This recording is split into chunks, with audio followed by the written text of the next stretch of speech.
যি ঘটনা ঘটিছে এইটো গৰিহণাৰ যোগ্য আৰু ইয়াৰ আগতেই মই কৈছোঁ যে আচলতে যিসকলক কমতাপুৰ সাহিত্য শাসিত পৰিষদৰ দায়িত্ব দিয়া হৈছে তেওঁলোক জাতিৰ কলংক। তেওঁলোকে সুদীৰ্ঘ ৩০ বছৰ ৩৫ বছৰ আন্দোলন কৰাৰ পিছত জাতিয়ে কিবা এটা পাইছিলে আৰু সেই পাই লৈ সেই গহিনা লৈ সেই তাৰ এক্সিকিউটিভ মেম্বাৰ বা চিফ যি ধৰণে কাৰ্য কৰি আছে এইটো গৰিহণাৰ যোগ্য আৰু জাতিটোক তেওঁলোকে শেষ কৰি দিছে।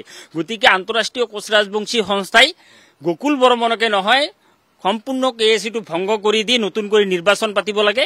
লগতে যেহেতু মাতৃক সন্মান কৰিব নাজানে, যিয়ে মাতৃক সন্মান কৰিব নাজানে তেওঁ কেতিয়াও দেশ পৰিচালনা কৰিব নোৱাৰে। গতিকে মই আপোনালোকৰ সংবাদ মাধ্যমৰ জৰিয়তে চৰকাৰক অনুৰোধ জনাইছোঁ যে কেএচিখন সোনকালে ভংগ কৰি দি যি দুখী মাতৃক যি সন্মান কৰিব নোৱাৰে, মহিলাসকলৰ লগত যি শালীনতা হানি কৰিছে তেওঁলোকৰ ওপৰত বিহিত ব্যৱস্থা ল'ব লাগে।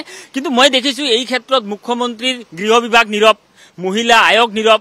এটা দুৰ্ভাগ্যজনক ঘটনা। ইমান এটা ঘটনা হোৱাৰ পিছত আজি গৃহ বিভাগৰে এজন কৰ্মচাৰী আৰু তেনে ক্ষেত্ৰত ডিজিপি জিপি সিঙে কি ক্ষেত্ৰত নীৰৱ ভূমিকা অৱলম্বন কৰিছে আমি নাজানো। আমি আপোনালোকৰ জৰিয়তে ডিজিপি, ৰাষ্ট্ৰীয় মহিলা আয়োগৰ অধ্যক্ষা, অসমৰ মহিলা আয়োগৰ অধ্যক্ষক আমি অনুৰোধ জনাইছোঁ যে তেওঁলোকে অতি শীঘ্ৰে ইয়াৰ ওপৰত ব্যৱস্থা লওক আৰু গকুল বৰ্মনক দৃষ্টান্তমূলক শাস্তি দিয়াৰ কাৰণে আমি দাবী উত্থাপন কৰিছোঁ। এনেকুৱা হৈছে যে শাসক পক্ষৰ কোনোবা যদি হয় তেনেহ'লে তেওঁলোক যেনিবা যিকোনো কাম কৰিলে বাচি যায়। আজি ডক্টৰ হিমন্ত বিশ্ব শৰ্মাৰ খুব ঘনিষ্ঠ গকুল বৰ্মন, ঘনিষ্ঠ হোৱাৰ কাৰণে হয়তো তেওঁক হাৰি যাব। কিন্তু আমি আন্তঃৰাষ্ট্ৰীয় কোচ ৰাজবংশী সংস্থাই গৃহ বিভাগক অনুৰোধ জনাইছোঁ, দাবী জনাইছোঁ, মহিলা অধ্যক্ষক দাবী জনাইছোঁ।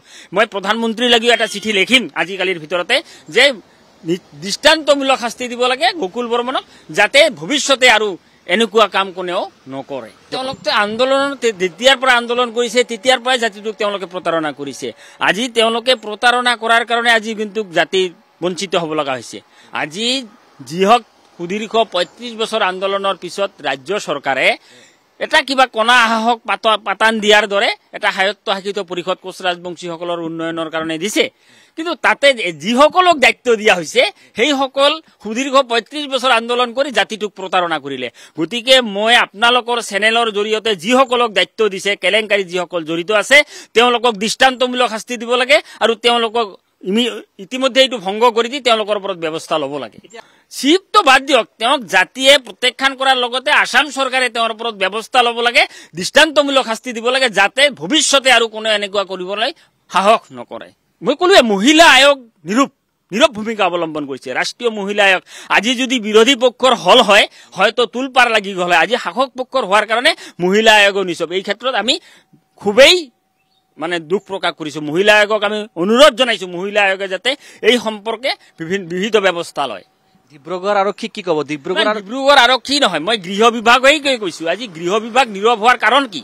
আজি ডিব্ৰুগড় আৰক্ষীয়ে হয়তো ওপৰৰ পৰা নিৰ্দেশ পাইছে। আজি কেইদিনমান আগতে গৃহ বিভাগৰ এজন কৰ্মচাৰীক পেট্ৰল ঢালি দি ডিজেল ঢালি দি মাৰিব ওলাইছিল, তেতিয়াও কিন্তু গৃহ বিভাগ নীৰৱ আছিল, কাৰণ তেওঁলোক শাসক পক্ষৰ আছিল। গতিকে মই অনুৰোধ জনাইছোঁ, তেওঁলোকক কৈ দিছোঁ, সকীয়াই দিছোঁ, যদি শাসক পক্ষই বাৰে বাৰে এনেকুৱা কৰে জাতি নহয় সমগ্ৰ অসমীয়াই কেতিয়াও সহ্য নকৰে আৰু সমগ্ৰ অসমীয়াই ওলাই আহি চৰকাৰৰ এগেইনষ্টেই ব্যৱস্থা ল'ব।